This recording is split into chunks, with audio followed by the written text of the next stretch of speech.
Gracias por continuar en nuestra sintonía. Seguimos con más de noticias Globovisión Salud y le damos la bienvenida a nuestra especialista del día de hoy. Se trata de la doctora Gabriela Ibedaca, otorrinolaringóloga. Un gusto recibirla. Bienvenida, doctora.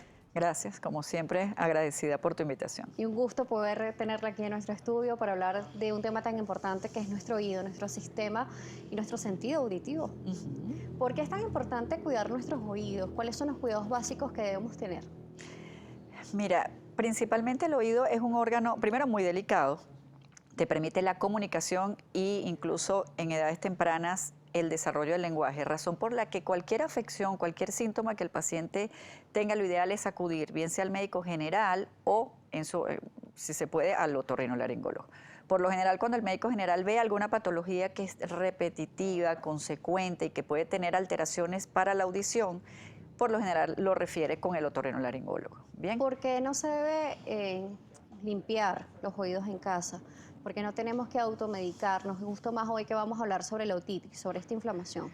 Sí, bueno, mira, la principal causa por lo que muchas veces los pacientes consultan por pérdida auditiva es la formación de los tapones de cera. Es muy común, muchas veces los pacientes se avergüenzan cuando uno le dice, sí, tiene un tapón de cera. El oído normalmente produce cera, la piel del oído externo produce cera e incluso actúa como un mecanismo protector. Impide la entrada de insectos. Hay personas que acuden a consulta porque se les introdujo algún insecto, pero el paciente que tiene cera, eso normalmente no ocurre. Las otitis del nadador o las otitis externas, frecuentes en pacientes que, como su nombre lo dice, nadan frecuentemente o hicieron alguna inmersión, normalmente no ocurre si el paciente tiene la cera dentro de su oído, razón por la que no se debe quitar. Sin embargo, está en un sitio que anatómicamente les es bien complicado para el paciente o para algún familiar hacerlo. Lo ideal es ir a la consulta y uno a través de aspiración o lavados dentro del consultorio, incluso se puede ver a través de endoscopia, se puede extraer el tapón sin tener ninguna lesión al órgano que está inmediatamente más interno a lo que viene después del tapón, que es precisamente la membrana timpánica. Una ruptura de la membrana timpánica, honestamente traumática, muchas veces es necesario repararla desde el punto de vista quirúrgico, y cuando se produce, en el caso de otitis, si es a repetición, también se mantiene un orificio ahí permanente que propicia la comunicación entre la caja del tímpano y la parte externa, que no debe permanecer ahí. Y se hacen infecciones a repetición con consecuencias como pérdidas auditivas. ¿Qué puede ocasionar la otitis? ¿Esta inflamación qué la puede causar? Bueno, descartando la otitis externa, de la que estábamos hablando, de la otitis del nadador, cualquier proceso inflamatorio de la caja del tímpano trae como consecuencia alteraciones en la percepción del sonido. Eso va a tener consecuencias dependiendo de la edad. Si tenemos niños en los que definitivamente su percepción del sonido está distorsionada, el desarrollo del lenguaje va a ser mucho más tardío. Su capacidad incluso de comunicarse, de interactuar con los demás, también se va a ver alterada. Es más, hay muchos casos en los que pacientes tienen diagnóstico, inclusive de cualquier tipo dentro del espectro autista, tienen alteraciones incluso de desarrollo dentro del colegio, con sus hermanos, con su familia, y en realidad lo que tienen son alteraciones de la audición porque tienen líquido dentro de los oídos por procesos como, bien lo dijeron hace un momento en la introducción, alteraciones en la trompa de Eustaquio. Sin embargo, hay pacientes que pueden tener una trompa de Eustaquio funcional y sin embargo tener líquido. Esos pacientes hay que estudiarlo. El hecho de que en la familia hayan fumadores, de que el paciente sea alérgico, de que incluso alimentación, reflujo gastroesofágico en niños puede producir alteraciones y acúmulo de líquido dentro del oído medio, y por supuesto con la subsecuente alteración de la audición en general. En el caso de los adultos, por lo general, puede ser otras causas. El reflujo también influye, el consumo de cigarrillo también, y otras alteraciones, pero principalmente dentro de las fosas nasales. Por eso es importante también el trabajo multidisciplinario que pueden realizar, ¿no? Porque si nos está hablando de reflujo, también allí ustedes van a trabajar en conjunto con el gastroenterólogo. Así es, por lo general. Hay gastroenterólogos pediatras que cuando tratan a un paciente por problemas de reflujo, al interrogarlo ven que también han presentado otitis.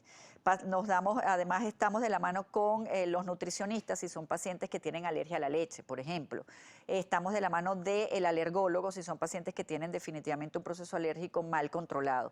Entonces sí y con el audiólogo para hacer el seguimiento de qué tan profunda es la pérdida auditiva.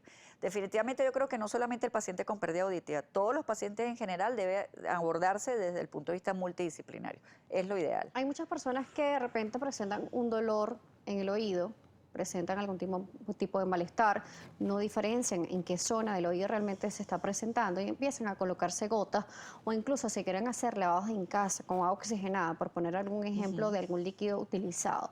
¿Esto favorece o desfavorece al paciente?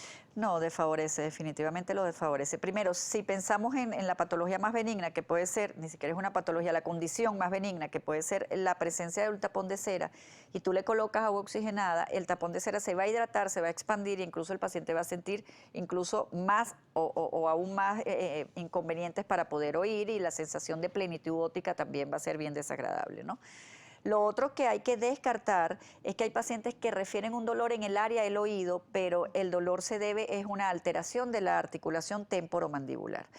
Eso también hay que descartarlo porque muchas veces el paciente tiene bruxismo, aprieta mucho los dientes al dormir y es necesario la colocación y el diseño de una férula de descanso. Para eso están los maxilofaciales. ¿Okay? Por eso te digo, fíjate, sumando todo el equipo seguimos sumando, multidisciplinario. exacto. Entonces, una vez que uno sabe que ya no es un problema auditivo, pues debe referirlo al maxilofacial. Uno ve inmediatamente la hipertrofia del macetero, el desgaste de los dientes, y a través del interrogatorio, una vez que consultas, entonces sí lo puedes referir al maxilofacial para descartar esa patología. Porque además nos habla sobre observar al paciente y ver también los rasgos faciales que se están presentando, porque eso va a ayudar mucho a saber hacia qué lado está presentándose el problema. La cara dice mucho también La cara del dice mucho paciente. también. Sí, por ejemplo, en los niños las facies, lo que llamamos nosotros facies adenoideas. Son niños con micrognatia, con bocas permanentemente abiertas, con un paladar ojival, que además tiene otitis a repetición. Ya eso te está guiando un poquito a que la patología del oído no es más que una manifestación regional de una obstrucción nasal por adenoides, en el caso de los niños. Si el paciente además te dice, no, yo soy un paciente roncador, que tengo apneas del sueño, respiro mal y empieza a presentar otitis, por lo general la fosa nasal o el área de la nariz que más obstruida está es la que tiene relación con el oído que se está enfermando. Vamos a recordar cómo darse cuenta que se está presentando una apnea obstructiva del sueño. Sí, el paciente te refiere que él duerme bien.